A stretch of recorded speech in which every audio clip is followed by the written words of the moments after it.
বিকেলবেলা বন্ধুদের সাথে কথা বলতে বলতে রাস্তা দিয়ে হেঁটে যাচ্ছি। হাসি মজা করতে করতে যাচ্ছি, হঠাৎ কোথা থেকে একটা মেয়ে আসলো। মেয়েটা পিচ্চি, হয়তো ক্লাস 5-এ বা 6-এ পড়ে। আমাদের সামনে এসে আমাকে বলতে লাগলো, এই যে ভাইয়া, আমার একটা উপকার করবেন। বলো পিচ্চি আপি। আমি মোটেও পিচ্ছি না, আমি ক্লাস 6-এ পড়ি। ও সরি, পিচ্চি বলো। আমি আমার বিড়ালটা হারিয়ে ফেলেছি, একটু খুঁজে দেবেন? কি? ভাইয়া প্লিজ, আমি আমার টমকে খুব ভালোবাসি। টমকে? টম হলো আমার বিড়ালের নাম, গাধা একটা। লে হালুয়া, আমি কেমনে জানবো তোমার টমটমের কথা? দেখুন ভাইয়া, আমার টমকে টম টম বলবেন না। আচ্ছা তুমি কি পাগল? আপনাকে আমি। এই বলে আমার হাতে কামড় দিয়ে দৌড়ে চলে গেল। এসব আমার বন্ধুরা দেখে হাসতে লাগলো। আমি ব্যথায় মা গো বাবা গো বলে চিল্লাচ্ছি, আর হারামি বন্ধুরা দাঁত কেলিয়ে হাসছে। তখন জিহাদ বলল, দোষ, কামড়টা কেমন লাগলো? আরে শালা মজা নিস, এদিকে আমি ব্যথায় মরছি। তোর কপাল এটাই ছিল। কি সুন্দর করে কামড় দিল। মেয়েটা এমন কেন করলো রে? তুমি চান্দু মেয়েটাকে পাগল বলবা, আর মেয়েটা তোমায় চুমু দিবে? চুমু দিলে না করি না, আমার মন অনেক বড়, সেখানে সবার জায়গা হবে। সবাইকে বোনের নজরে দেখবি। দেখলি না মেয়েটা তোকে কি সুন্দর করে ভাইয়া ডাকলো। ভাইয়া থেকে জামাই হব, তোদের কথা দিলাম। তার মানে আমাদের লেখক প্রেমে পড়েছে, এটাও সম্ভব? ইয়ে না মানে হাত ব্যথা করছে, চল।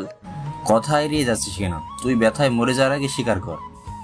ঠিক, স্বীকার কর, না হলে ছাড়ছি না। আরে ধুর, রাগ দেখিয়ে লাভ নাই চান্দু। প্রেমে পড়ছি, এবার ছেড়ে দে।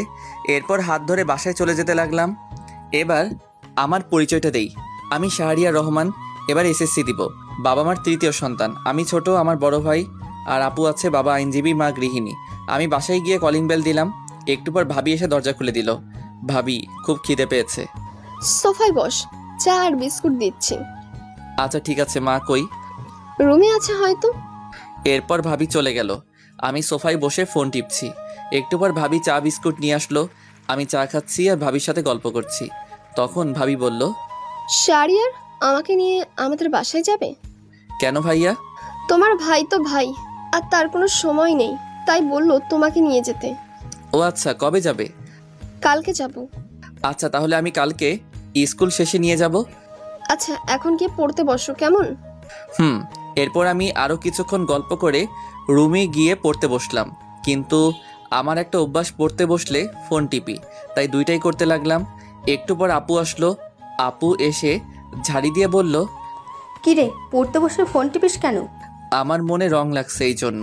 চুপচাপ পড়তে বস। তুই প্রেম কর যা। থাপ্পড় দিব একটা, সে তোর দুলাভাই হয়। হইছে যা তো, বিরক্ত করিস না। এরপর চলে গেল। আমিও মোটামুটি কালকের পড়া শেষ করে রাতের খাবার খেতে গেলাম। খাবার খেয়ে রুমে এসে ফোনটা চার্জে দিয়ে শুয়ে পড়লাম। আর তখনই মনে হলো রাস্তায় দেখা সেই পিচি মেয়েটার কথা। আমি মেয়েটার কথা ভাবছি আর একা একা হাসছি। সত্যি মেয়েটা অনেক সুন্দর। এই পিচি মেয়েটা যদি আমার বউ হতো